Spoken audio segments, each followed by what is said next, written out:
छत्रपती संभाजीनगर येथील कन्नड तालुक्यातील करंजखेड येथे प्रेरणाभूमी म्हणून नावलौकिक करत डॉक्टर बाबासाहेब आंबेडकरांच्या पुतळ्याच्या अनावरण जिल्ह्याचे पालकमंत्री संजय शिरसाट यांच्या हस्ते करण्यात आले। यावेळी पालकमंत्री यांनी आल्यावर जिल्हा प्रमुख मार्ग 11 साखरवेल ते करंजखेड या रस्त्याच्या झालेल्या दुरावस्थेकडे तालुक्याचे आमदार संजना जाधव यांनी पालकमंत्री यांचं लक्ष वेधलं। यावेळी पालकमंत्री यांनीही रस्त्यासंदर्भात बोलताना सांगितले की रस्त्याची खरंच दयनीय अवस्था झाली असून मी पालकमंत्री या नात्यानं आपल्या भागातील सर्वच रस्त्यांना निधी कमी पडू देणार नाही असंही त्यांनी यावेळी स्पष्ट केलं। कुठे आनंद फसवला मलाच कळाला,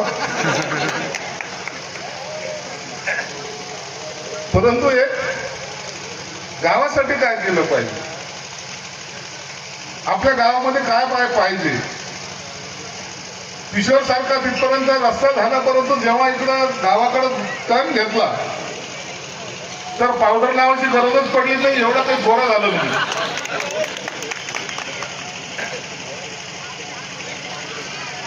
आमदाराने सुद्धा सांगितलं, साहेब आम्ही तुम्हाला पुतळ्याच्या उद्घाटनासाठी नाही बोलवलं, आम्हाला रस्ता पाहिजे। आता आमदार म्हणलं तर ऐकावं लागतं। निश्चित तत्काळ आपण या रस्त्याचे काम निश्चित चालू करू। आमदारांना मी शब्द देतो की तुम्हाला यासाठी निधी देईल। आज बोलायचं फार होतं, 2-4 दिवसावर आंबेडकर जयंती आलेली, सर्व शहरामध्ये नाही तर देशामध्ये जल्लोषाचं वातावरण आहे। मला सुद्धा अनेक ठिकाणचे निमंत्रण आहे।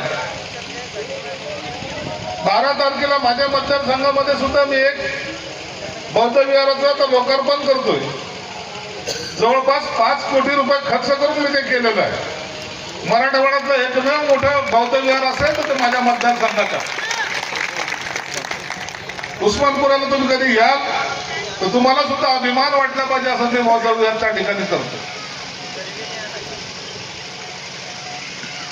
मी जेव्हा समाज कल्याण मंत्री झालो त्या टायमाला अनेक ठिकाणी भेटी दिलेल्या आहेत। हिंदू मिलचा प्रश्न असेल, महाडच्या 14 तळ्याला गेलो, मानगावला गेलो,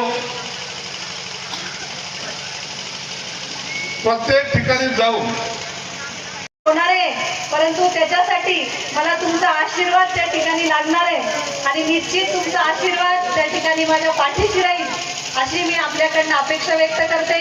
आपण नेहमीच मला या ठिकाणी ऐकत असतात, त्याच्यामुळे मी आपल्या सर्वांचा जास्त वेळ घेणार नाही, कारण साहेबांना या ठिकाणी लवकर जायचं असल्यामुळे मी जास्त न बोलता आपल्या सर्वांना फक्त एकच सांगेन की असे म्हणतात की यशस्वी पुरुषाच्या मागे या ठिकाणी एका स्त्रीचा हात असतो, परंतु संपूर्ण भारताच्या स्त्रियाच्या प्रगतीच्या पाठीमागे जर कुणाचा हात असेल तर आपले बुद्धिसत्व डॉक्टर बाबासाहेब आंबेडकरांचा या ठिकाणी हात आहे असं। कारण आज बाबासाहेब आंबेडकरांनी आपल्या स्त्रियांना एवढे अधिकार दिले नसते तर मला असं वाटतं की आज मी तुमच्या सर्वांसमोर उभी नसते आणि तुम्ही सुद्धा या पुतळ्याच्या अनावरणाला इथे आले नसते। त्याच्यामुळे आपल्याला बाबासाहेबांनी जी शिकवण दिलेली आहे की शिका आणि संघटित व्हा, याच्याकडे आपण सगळ्यांनी लक्ष दिलं पाहिजे। कारण आपला समाज हा जास्तीत जास्त शिक्षणाच्या बाजूने कसा वळला जाईल आणि जास्तीत जास्त आपले मुले शिकून मोठ्या पदावर कसे जातील हे आपण या ठिकाणी पाहिलं। साहेबांनी आता त्यांच्या भाषणात सांगणार आहे। प्रतिनिधी रवींद्र खरात, NTV न्यूज मराठी, छत्रपती संभाजीनगर।